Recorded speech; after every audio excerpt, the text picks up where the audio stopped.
So, ayan na guys, ang ating ginawang cheesecake. Ayan, tingnan nyo guys, ang ganda niya na. Ayan, babalutin natin para kasi dadalhin natin sa ibang lugar.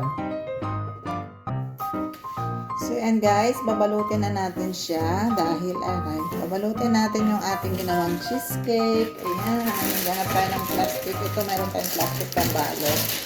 So, yung ka-OA lang to guys, pero lang na. Lagi tayo meron mga ganito kasi nga pag party, mga ganyan. Nag-ano tayo. Nagpabalot-balot. So, ayan. So, sana wag masira ang ating cake. So, ayan siya.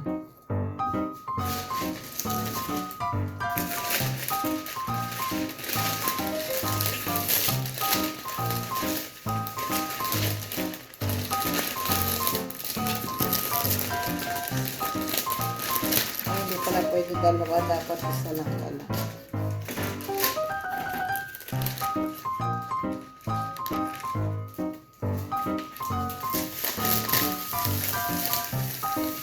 Bakit pala pag dalawang plastic kasi mas lalo siya masisira.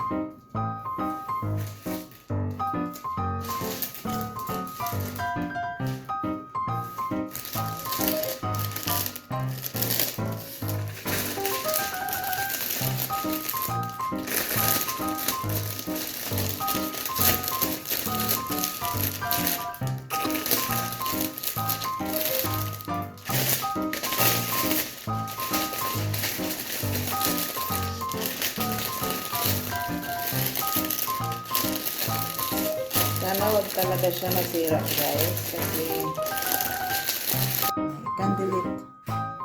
So ayan na guys, dadalhin na natin tong cake na ginawa natin sa ating birthday celebrant.